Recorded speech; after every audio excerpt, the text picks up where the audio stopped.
नमस्कार बंधुरा श्रीकांतर हेसेले सबाइके स्वागत जानाई। आज के निये चले एसेछि सर्षे शाकेर रेसिपि। सर्षे शाक जदि कचि शाक हय एकदम ताहले डाँटी समेत नेওয়া যায়।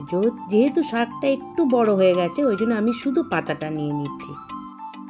शाकटा भालो करे बेचे नेবার पर तारपर कड़ाइते जल गरम करे शाकटा एकटु भापिয়ে निये जल झरिয়ে निये ठंडा करे तारपर मिक्सारे बेटे निয়েছি।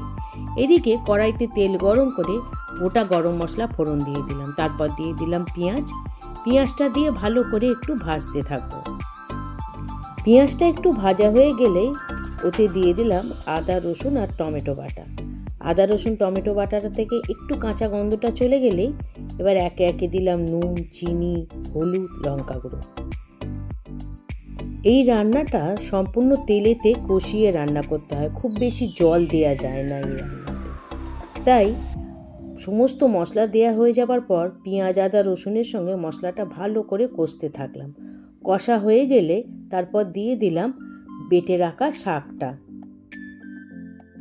শাক বাটাটা দিয়ে দেবার পর যে বাটিতে শাকটা বেটেছিলাম সেই বাটিটা ধুয়ে একটু জল দিয়ে দিলাম।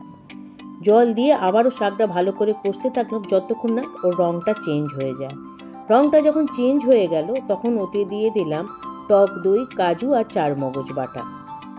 এই বাটাটা যে বাটিতে বেটেছিলাম সেই বাটিটা ধুয়ে সামান্য একটু জল দিলাম, তারপর ওটা নাড়তে থাকলাম ততক্ষণ পর্যন্ত যতক্ষণ না পর্যন্ত সমস্ত জলটা শুকিয়ে যায়।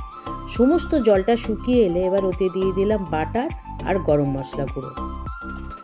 এই দুটো জিনিস দিয়ে আবারও নাড়তে থাকলাম, ততক্ষণ পর্যন্ত নাড়লাম যতক্ষণ না পর্যন্ত তেল বেরিয়ে আসে।